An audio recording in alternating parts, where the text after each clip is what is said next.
Selamat datang kembali di video saya. Seperti biasa, video ini diproduksi bekerja sama dengan Akademi Kripto. Nah, sebelum mulai, jadi Anda harus memahami bahwa informasi yang disampaikan di dalam video ini bukan merupakan ajakan untuk menjual ataupun membeli instrumen apapun, terutama dalam hal aset kripto. Nanti kalau ada penyebutan produk, penyebutan merek, itu bukan merupakan endorsement dari siapapun, baik dari saya maupun Akademi Kripto. Dan semua isi dari video ini merupakan usaha untuk melakukan edukasi kepada Anda semua. Yang akan kita bahas kali ini adalah bagaimana usaha kita untuk mengatasi blockchain trilemma. Ya sebenarnya bukan kita ya, tapi berandai-andai bagaimana kalau kita akan membuat sebuah blockchain.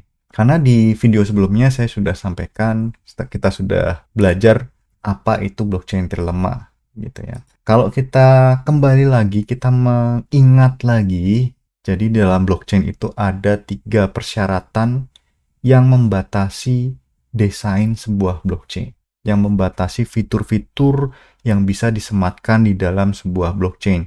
Jadi kita tidak boleh dengan bebas lepas membuat sebuah blockchain seenak kita sendiri. Itu tidak bisa, sayang sekali, karena memang ada batasan-batasan gitu ya. Seperti halnya semua produk yang dibuat oleh manusia atau semua produk yang ada di dunia ini, itu pasti ada batasan, kelemahan, problem gitu ya, yang menjadi tantangan untuk diatasi tentu saja.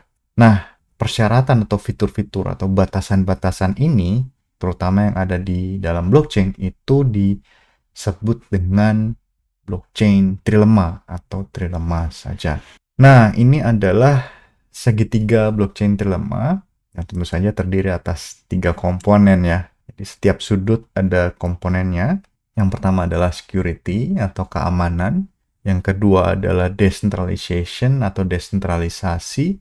Dan yang ketiga adalah scalability atau skalabilitas. Jadi bagaimana blockchain ini memfasilitasi atau menjamin keamanan dari transaksi, menjamin keamanan dari aset-aset yang disimpan di dalam blockchain.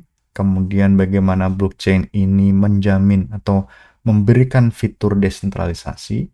Karena memang blockchain ini kan merupakan sebuah effort untuk mengurangi sentralisasi ya, mengurangi peran dari sebuah organisasi tunggal yang menguasai satu sistem, misalnya seperti sistem keuangan yang ada di keuangan tradisional seperti uang fiat yang ada di dunia ini, di mana uang fiat ini dikuasai oleh misalnya bank sentral dan pemerintah. Jadi kebijakan-kebijakan dari uang fiat ini hanya boleh dilakukan atau hanya boleh dibuat oleh bank sentral dan pemerintah kalau dalam hal di Indonesia. Kemudian di bagian berikutnya adalah skalabilitas. Bagaimana blockchain ini berusaha untuk memberikan fasilitas atau berusaha untuk memfasilitasi sebanyak mungkin transaksi atau memberikan kapasitas sebesar mungkin supaya blockchain ini bisa diterima banyak orang, supaya banyak transaksi, lebih banyak orang lagi yang menggunakan produk blockchain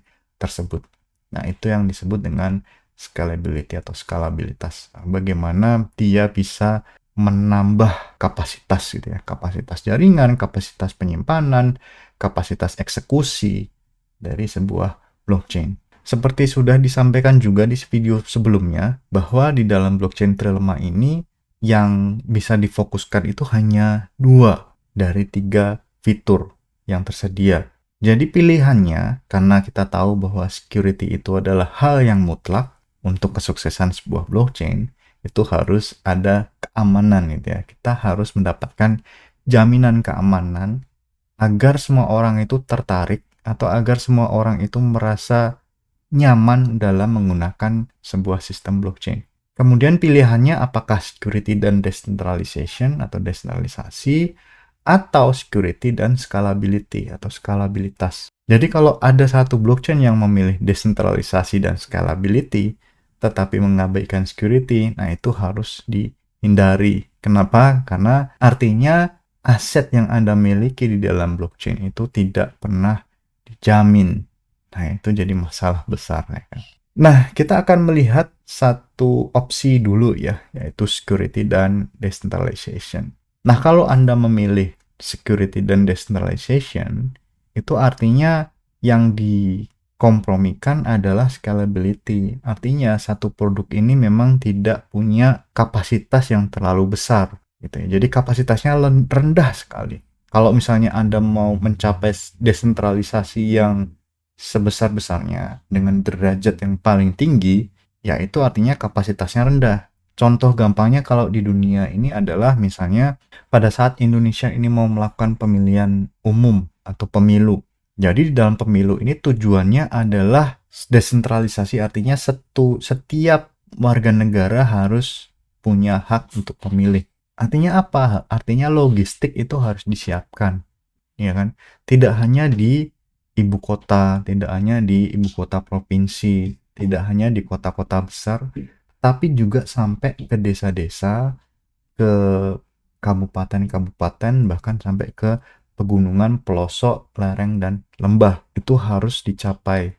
Itu harus semua orang harus punya minimal kertas suara, kemudian kotak suara, kemudian bilik suara, kemudian para petugasnya juga harus lengkap.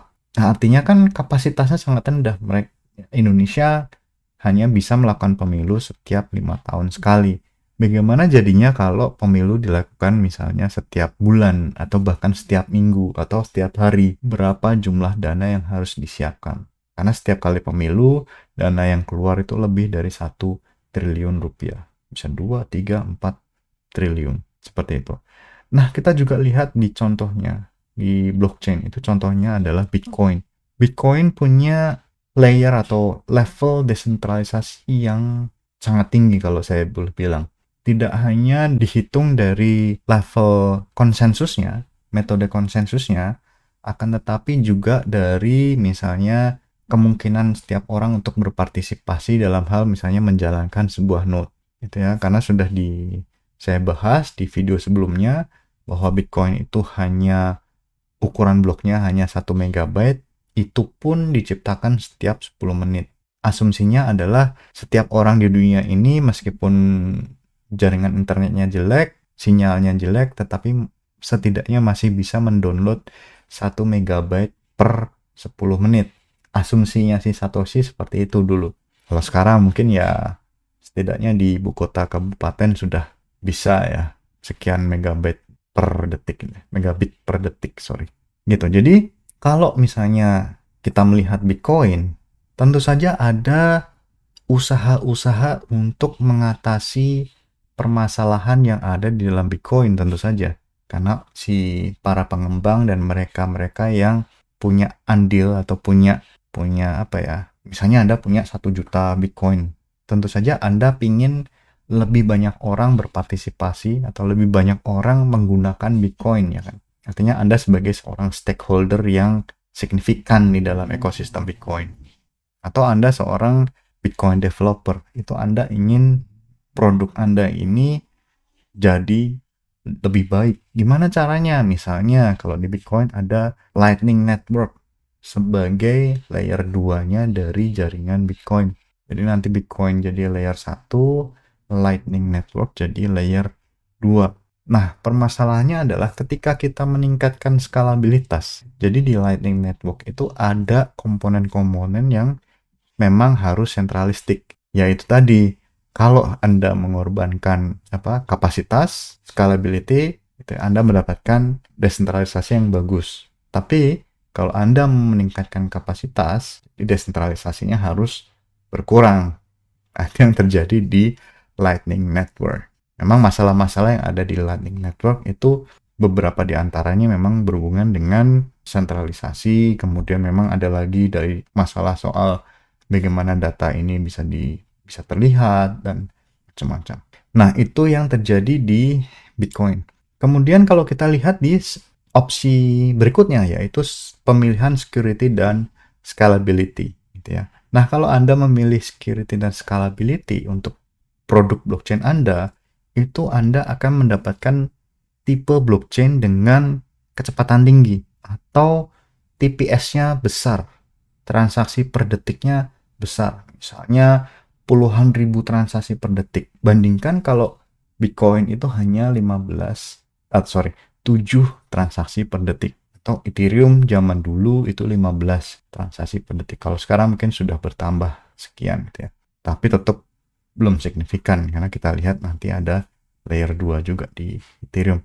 Tapi kalau misalnya kembali ada saya menyebutkan satu produk namanya Solana, dia mengklaim puluhan ribu transaksi per detik. Bahkan ada produk-produk yang mengklaim sampai 1 juta transaksi per detik. Tapi tentu saja yang dikompromikan apa? Desentralisasi.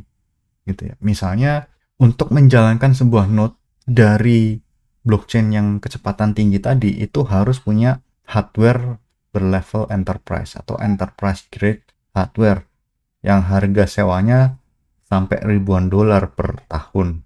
Kemudian juga kebutuhan jaringannya juga pastinya tidak sedikit. Berikutnya adalah bagaimana skalabilitas ini, fasilitas skalabilitas ini membatasi jumlah partisipan dari konsensus. Pasti jumlah partisipannya jauh lebih rendah dibandingkan produk-produk yang punya tingkat desentralisasi lebih tinggi. Kenapa? Karena semakin tinggi konsensusnya atau semakin tinggi level desentralistiknya, pasti model skalabilitasnya rendah atau dan sebaliknya.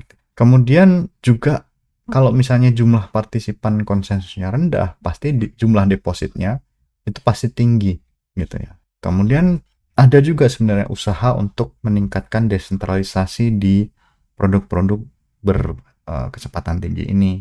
Misalnya kalau di Solana itu ada subsidi dari organisasi Solana ya. Organisasi yang mengelola Solana biasanya mereka akan memberikan subsidi kepada mereka yang memang memenuhi persyaratan. Selain itu sebenarnya ada juga permasalahan yang timbul ketika sebuah blockchain ini ekosistemnya semakin kompleks. Misalnya ada pool konsensus, ada pool mining dan pool staking. Kenapa? Karena orang kan ingin semua hal itu jadi simple, itu sederhana. Nah, bagaimana mereka-mereka yang ingin sederhana ini berpartisipasi di dalam konsensus ya ikut pool konsensus, misalnya pool mining atau pool staking. Nah, masalahnya kalau pool konsensus ini dia akan menciptakan permasalahan sentralisasi lagi. Misalnya kalau di dalam Bitcoin itu ada beberapa pool mining yang mayoritas gitu ya, yang menguasai sekian persen dari total kekuatan jaringan di Bitcoin. Begitu juga kalau kita lihat di Ethereum misalnya, itu ada pool staking yang memang berkapasitas besar. Nah, ini bisa jadi masalah, bisa jadi ancaman terhadap konsensus. Meskipun tingkat konsensusnya, tingkat desentralisasinya tinggi. Nah, potensi serangan apa yang bisa terjadi ketika ada kecurangan yang dilakukan oleh pool operator? Ada namanya selfish mining, double spending, atau sandwich attack. Nah, permasalahan lain ketika lebih banyak orang berpartisipasi di dalam atau menggunakan sebuah ekosistem blockchain. Ada namanya third party services. Jadi tidak semua orang itu hardcore, tidak semua orang itu mau menjalankan sebuah node kemudian punya wallet yang default gitu ya, wallet yang berbasis komputer. Pasti Anda ingin satu wallet yang ada di smartphone misalnya, karena apa? Convenient atau mudah diakses. Nah, aplikasi ini biasanya ditawarkan oleh pihak ketiga.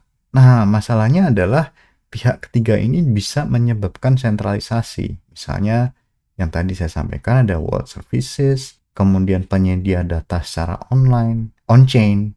Jadi hanya ada beberapa provider saja yang menyediakan data on-chain misalnya karena blockchain-nya itu kapasitasnya sangat terlalu besar. Jadi kalau misalnya Anda mau menganalisis itu Anda tidak bisa menjalankan di komputer Anda sendiri. Anda harus melakukan query ke pihak ketiga. Nah, itu akan menjadi problematika sentralistik.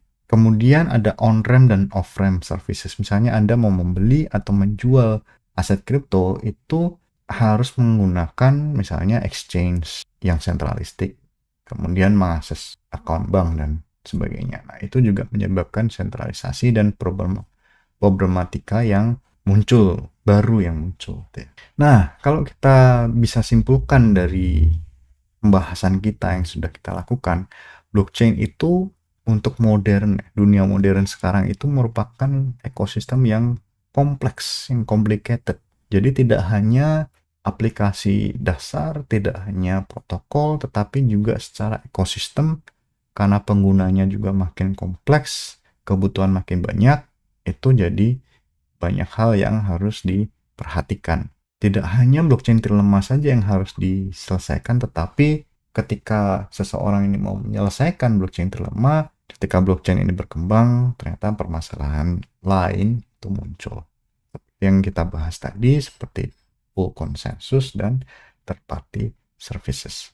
Nah, bahasan dalam video kali ini mudah-mudahan bisa bermanfaat untuk kita semua. Sampai jumpa di video saya berikutnya. Terima kasih.